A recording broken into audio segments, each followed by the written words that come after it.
नमस्कार दोस्तों, आप सभी का स्वागत है मेरे YouTube चैनल में। कृपया जल्दी ही नई वीडियो के अपडेट पाने के लिए घंटे को दबाएं।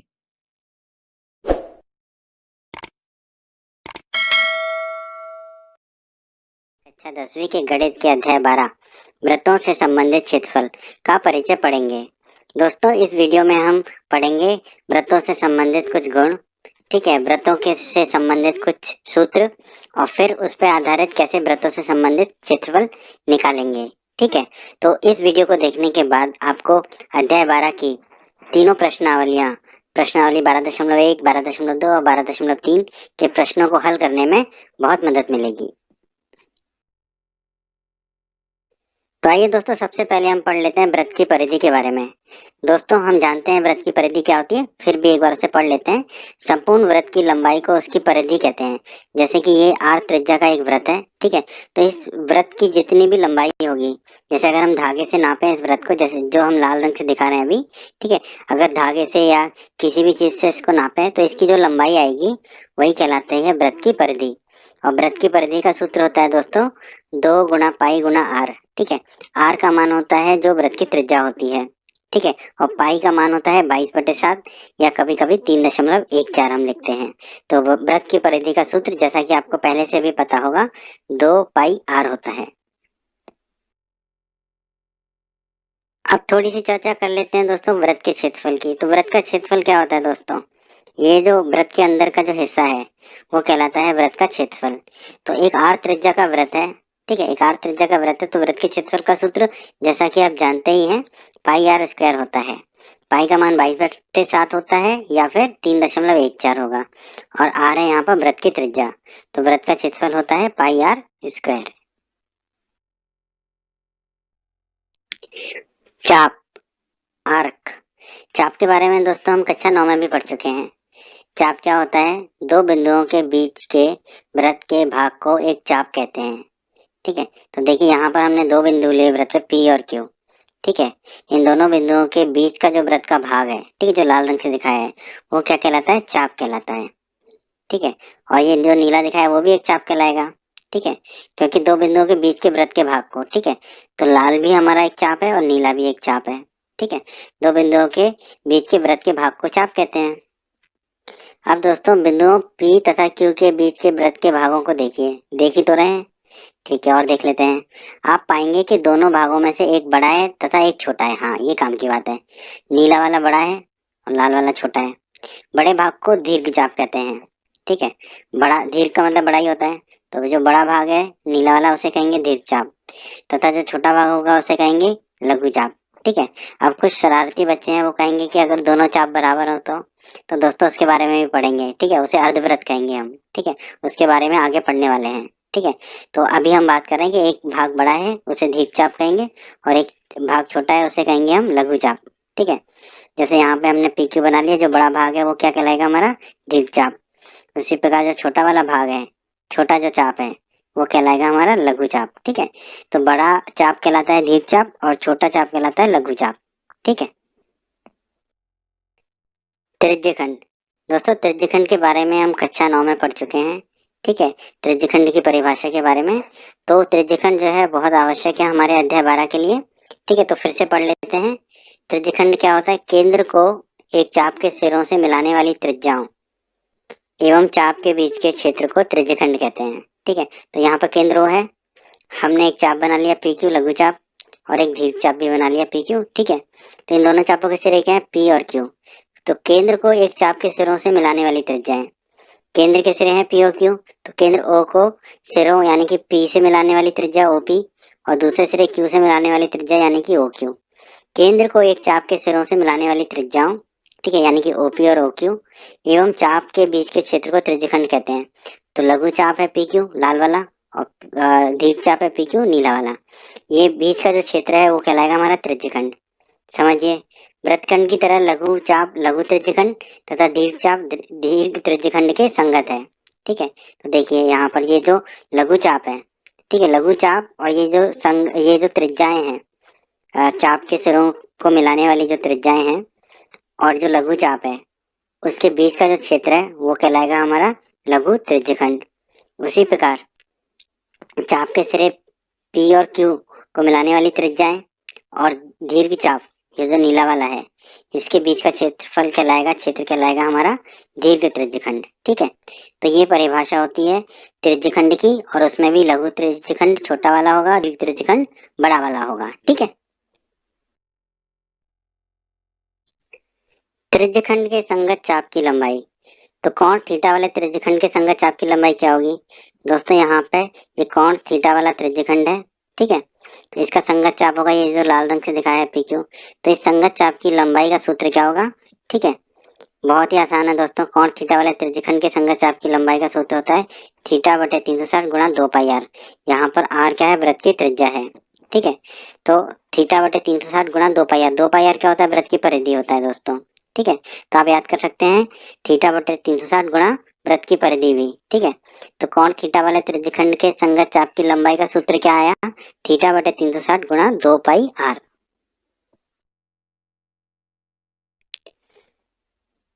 त्रिज्यखंड का क्षेत्रफल बहुत ही महत्वपूर्ण सूत्र है ये आपके अध्याय 12 का। कोण थीटा वाले त्रिज्यखंड का क्षेत्रफल क्या होगा? तो देखिए ये हमने त्रिज्यखंड बना लिया। ठीक है, जिसका कि कोण क्या है? थीटा है। तो इसका क्षेत्रफल बताना है हमें। ठीक है, ये पूरे त्रिज्यखंड का क्षेत्रफल क्या होगा? क्षेत्रफल का सूत्र क्या होगा? तो दोस्तों त्रिज्यखंड का क्षेत्रफल होगा थीटा बटे 360 गुणा पाई आर स्क्वायर। आर है यहाँ पर वृत्त की त्रिज्या। ठीक है, वृत्त की त्रिज्या है आर। तो त्रिज्यखंड के क्षेत्रफल का सूत्र क्या है? थीटा बटे 360 गुणा pi R square. Pi R square होता है हमारे वृत्त के क्षेत्रफल का सूत्र। तो वृत्त के क्षेत्रफल के सूत्र में गुणा कर देंगे थीटा बटे 360 का। ठीक है, इसी प्रकार हमने दोस्तों संगत चाप की लंबाई का सूत्र भी याद किया था, उसमें भी थीटा बटे 360 का गुणा किया था हमने वृत्त की परिधि के सूत्र से, यानी कि 2 पाई आर से।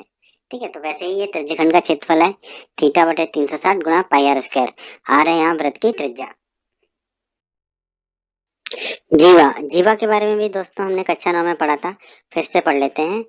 यदि एक वृत्त पर दो बिंदु P तथा Q लें तो जो रेखाखंड PQ होता है वही वृत्त की जीवा कहलाती है। ठीक है, तो एक बिंदु P लिया, दूसरा Q लिया, P और Q को जो मिला देंगे तो ये जो PQ रेखाखंड है, ठीक है, यही क्या है? वृत्त की जीवा है। वृत्तखंड, वृत्तखंड के बारे में भी दोस्तों हम जो कक्षा 9 में पढ़ चुके हैं, फिर से पढ़ लेते हैं। जीवा तथा प्रत्येक चाप के मध्य क्षेत्र को वृत्तीय क्षेत्र का खंड या सरल शब्दों में वृत्तखंड कहते हैं। यहाँ पर हमने एक पीक्यू जीवा बना ली। ठीक है, तो पीक्यू जीवा के नीचे एक चाप है, लाल रंग से दिखा दिया, और ऊपर एक चाप है, नीले रंग से दिखा दिया। नीचे वाला चाप लघु चाप है, छोटा है, तो ऊपर वाला चाप दीर्घ चाप है, बड़ा है। तो जीवा तथा प्रत्येक चाप के मध्य क्षेत्र को, ठीक है, तो पीक्यू जीवा है और जो लघु चाप है उसके बीच का जो क्षेत्र है वो कहलाएगा हमारा वृत्तखंड, या पीक्यू जीवा और दीर्घ चाप जो नीला वाला चाप है इसके बीच का क्षेत्र कहलाएगा हमारा दीर्घ वृत्तखंड। ठीक है, दो प्रकार के वृत्तखंड होते हैं, लघु वृत्तखंड तथा दीर्घ वृत्तखंड। ठीक है, लघु चाप और जीवा के बीच का वृत्तखंड होगा लघु वृत्तखंड, दीर्घ चाप और जीवा के बीच का क्षेत्र होगा दीर्घ वृत्तखंड। ठीक है, तो ये नीचे वाला है हमारा लघु चाप के साथ लघु वृत्तखंड, दीर्घ चाप के साथ है दीर्घ वृत्तखंड।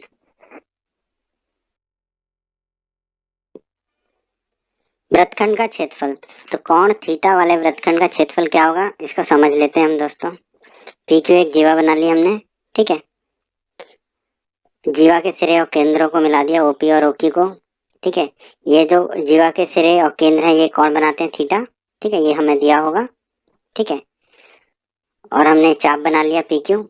ठीक है, अब जो वृत्तखंड होगा ये क्या होगा? जीवा PQ और इस चाप के बीच का जो हिस्सा है वो जो क्षेत्र है वो है हमारा वृत्तखंड। ठीक है, तो दोस्तों वृत्तखंड का क्षेत्रफल होगा त्रिज्यखंड का क्षेत्रफल।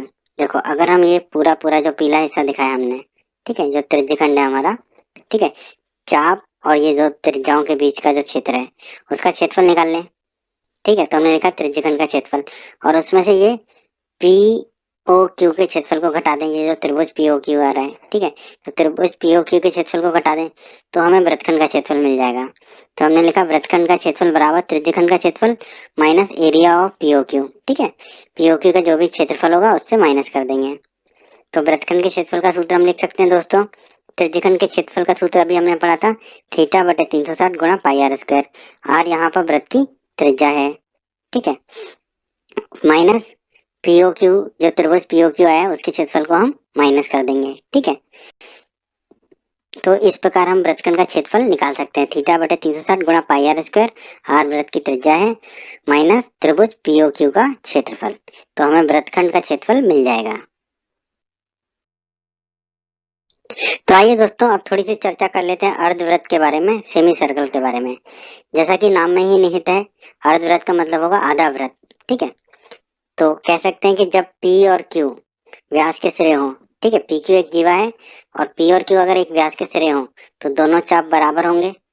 ठीक है, और प्रत्येक चाप जो है वो क्या कहलाएगा, अर्धवृत्त कहलाएगा। कैसे, समझ लीजिए। एक जीवा खींचे हमने PQ, अगर ये जीवा PQ वृत्त के व्यास के सिरे हो, मतलब PQ वृत्त का व्यास हो, ठीक है, तो दोनों चाप बराबर हो जाएंगे, लघु चाप और दीर्घ चाप। ठीक है, नीचे वाला चाप और ऊपर वाला चाप दोनों बराबर हो जाएंगे। ठीक है, तो इनमें से ना तो कोई लघु चाप होगा ना कोई दीर्घ चाप होगा, दोनों चाप बराबर होंगे। ठीक है, तो ये दोनों बराबर चाप जो है वो क्या बनाएंगे, अर्धवृत्त कहलाएंगे। तो प्रत्येक चाप को हम क्या कहेंगे, अर्धवृत्त। ठीक है, तो ये लाल वाला चाप भी कहलाएगा हमारा अर्धवृत्त, और ऊपर वाला जो हरा नीला वाला है वो भी अर्धवृत्त कहलाएगा। ठीक है, तो अर्धवृत्त हमें कब मिलता है, जब जीवा जो है, जीवा के सिरे जो है व्यास के सिरे हों। ठीक है, तो दोनों चाप बराबर हो जाते हैं, ना तो कोई लघु चाप होता है ना कोई दीर्घ चाप होता है, दोनों चाप बराबर होते हैं। तो प्रत्येक चाप को फिर हम क्या कहते हैं, अर्धवृत्त कहते हैं, सेमी सर्कल कहते हैं। तो बात कर लेते हैं दोस्तों अब हम अर्धवृत्त की परिधि की। ठीक है, जैसे वृत्त की परिधि था, वृत्त की परिधि का सूत्र क्या था, 2 पाई आर। तो अर्धवृत्त की परिधि का सूत्र क्या होगा, 1/2 गुणा 2 पाई आर। ठीक है, अब अर्धवृत्त की परिधि कैसी दिखेगी, इसको देखिए। ये जो अर्धवृत्त है इसमें जो हमने हरा हरा रंग से दिखाया है, ये है अर्धवृत्त की परिधि। तो ये अर्धवृत्त की परिधि होगी 1/2 गुणा 2 पाई आर। तो 2 से 2 को काट देंगे तो कितना बचेगा, पाई आर। तो अर्धवृत्त की परिधि आ जाएगी हमारी पाई गुणा आर, पाई आर। आर यहाँ पर क्या है, अर्धवृत्त की त्रिज्या है। तो आइए दोस्तों अब हम चर्चा कर लेते हैं अर्धवृत्त के क्षेत्रफल की। ठीक है, ये एक अर्धवृत्त है जिसकी त्रिज्या आर है। हम जानते हैं वृत्त का क्षेत्रफल का सूत्र होता है पाई आर स्क्वायर। तो अर्धवृत्त के क्षेत्रफल का सूत्र क्या होगा, 1/2 गुणा पाई आर स्क्वायर। ठीक है, अर्धवृत्त का क्षेत्रफल क्या होगा दोस्तों, देखिए ये जो बैगनी रंग से दिखाया हमने, ठीक है, ये जो अर्धवृत्त की परिधि है और जो व्यास है उसके जो बीच का हिस्सा है वो होता है अर्धवृत्त का क्षेत्रफल, और उसका सूत्र कितना आ रहा है, 1/2 गुणा पाई आर स्क्वायर। आर यहाँ पर अर्धवृत्त की त्रिज्या है।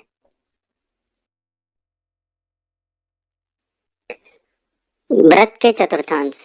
ठीक है दोस्तों, तो वृत्त के चतुर्थांश के बारे में हमें पढ़ना होगा क्योंकि इस पे आधारित काफी प्रश्न है आपके अध्याय 12 में। तो दोस्तों चतुर्थांश से आपको याद आ रहा होगा निर्देशांक ज्योमेट्री का अध्याय 7 का, और कक्षा 9 में भी आपका अध्याय 3 था निर्देशांक ज्योमेट्री, उसमें हमने पढ़ा था चतुर्थांश के बारे में। ठीक है, तो वहां पर भी हमारे 4 चतुर्थांश होते थे, चतुर्थांश 1, चतुर्थांश 2, चतुर्थांश 3 और चतुर्थांश 4। उसी प्रकार वृत्त के चतुर्थांश क्या होंगे, वृत्त को जब हम 4 बराबर भागों में बांट देंगे तो प्रत्येक भाग क्या कहलाएगा, हमारा एक चतुर्थांश कहलाएगा। ठीक है, हर एक भाग हमारा कहलाएगा चतुर्थांश। 4 बराबर भागों में वृत्त को बांट दें तो वृत्त का प्रत्येक भाग कहलाता है चतुर्थांश। अगर वृत्त को 4 बराबर भागों में बांट देंगे तो यह प्रत्येक कोण बनेगा वो कितने का बनेगा, 90 डिग्री का, क्योंकि कुल कोण होंगे 360। ठीक है, 360 को 4 से भाग देंगे तो मिलेगा 90, तो प्रत्येक कोण 90 डिग्री का मिलेगा हमें। ठीक है, तो हम कह सकते हैं कि चतुर्थांश जो है, वृत्त का जो चतुर्थांश है वो एक त्रिज्यखंडी है जिसका कि कोण 90 डिग्री होता है। तो 90 डिग्री वाले त्रिज्यखंड को हम वृत्त का चतुर्थांश भी कह सकते हैं। ठीक है,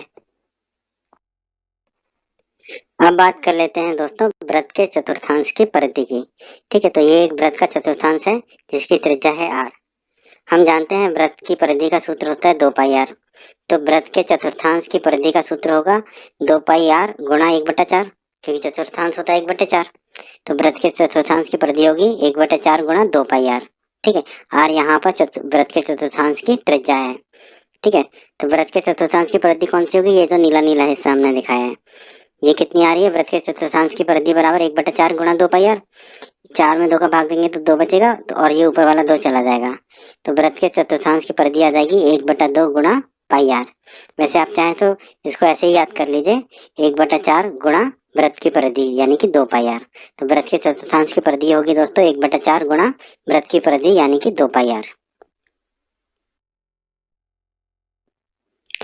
अब दोस्तों बात कर लेते हैं वृत्त के चतुर्थांश के क्षेत्रफल की। ये एक वृत्त का चतुर्थांश है जिसकी त्रिज्या है आर। तो इसका क्षेत्रफल होगा दोनों त्रिज्याएं, ठीक है, और वृत्त के चतुर्थांश की परिधि के बीच का हिस्सा। वृत्त के क्षेत्रफल का सूत्र होता है पाई आर स्क्वायर। तो वृत्त का जो चतुर्थांश होता है वो 1/4 होता है वृत्त के, ठीक है, तो वृत्त के चतुर्थांश का क्षेत्रफल होगा 1/4 गुना pi R square.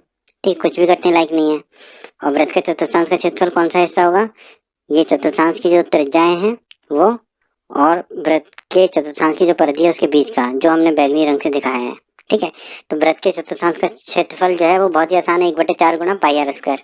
Pi R square हमें पता है वृत्त का क्षेत्रफल होता है। तो दोस्तों अध्याय 12 के परिचय के वीडियो में इतना ही है। अब आगे आप हमारे अध्याय 12 के जो प्रश्नावली हैं उनके प्रश्नों के वीडियो अवश्य देखें, उससे आपको अध्याय 12 के प्रश्नों को हल करने में बहुत ही मदद मिलेगी।